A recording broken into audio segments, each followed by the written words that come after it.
Everyone loves Japanese gardens. I'm going to show you how to design them. This first video will show you the various elements of a Japanese garden, and part 2 will show you how to design using these elements.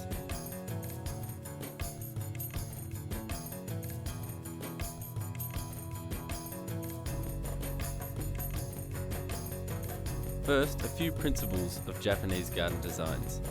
Japanese gardens are traditionally designed to be a natural place for rest and relaxation, and are not driven by ego.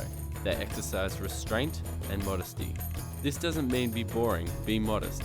Also, part of the reason Japanese gardens feel so different is that there is often no geometric order that we are used to seeing in gardens.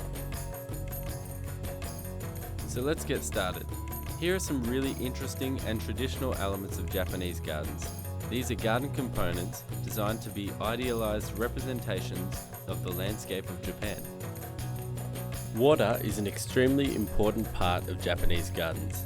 Water bodies were used to represent lakes, rivers, oceans, and swamps. An important tip, however, for Japanese gardens is to not show the entire water body. Have it disappearing around the corner or behind rocks. A unique alternative to water is the use of sand or granite aggregate to represent water. Often these are combed into shapes or patterns and are referred to as dry gardens. Water bodies were often accompanied by large boulders or rocks representing the islands and mountains of Japan. Boulders can be clustered together or kept singular like real islands, and they were often covered or partially covered in moss or vegetation. It is very important to bury the rocks 2/3 deep to create the most natural looking rockwork. Waterfalls were used regularly, and often they were created in the valley between two rock mountains. Hills were often created out of the leftover soil from digging the pond. Traditionally, 3 or 4 hills of different sizes were the best arrangement, and a representation of Mount Fuji was considered to be the most desirable. Let's have a look at some more elements of Japanese gardens that aren't idealized representations of the Japanese landscape. Paths play a few special roles in Japanese gardens. They wander through the site instead of following straight lines and lead to views. They can be made of earth, rocks and wood, but a common tool is to use irregularly placed stepping stones. This is a technique that forces the visitor to slow down and embrace the site. Japanese gardens had an emphasis on creating planned views that reveal the garden as you move through the site. You can use dense vegetation, walls, and curvy paths to hide the garden to create specific views. Bridges were used to create crossings, but were also often used as a point to create views from. Rounded bridges were often used so that when the reflection is viewed in the water below, a full circle is created. Walls served a few different functions.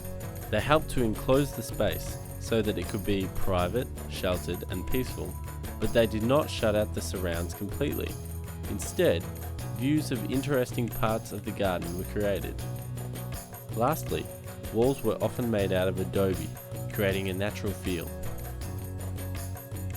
Wooden tea houses are a common structure in the Japanese garden. They are often found in a secluded part of the gardens and are elevated off the ground to prevent wood rot in the moist Japanese climate. They use screen doors that help to open the room to the garden so that the inside and outside do not seem separate, but in harmony. Stone lanterns, wells, and wash basins were common in Japanese gardens. Japanese gardens usually include only a small variety of plants for a single site. Some common plants include bamboo, cherries, maples, pines, azaleas, and mosses.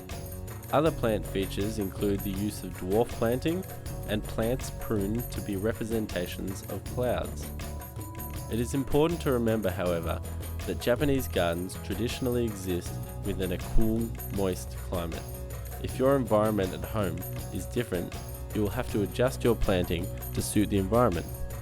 Speak to your local greenery to find out these plants or similar plants to best suit your garden. As said earlier, Japanese gardens were natural places and therefore used natural materials. Wood, stone, sand, adobe, earth, and steer away from unnatural materials, such as steel and rubber. So there we go. A Japanese garden can include any or many of these. Now we can move on to part 2 and learn how to design using them.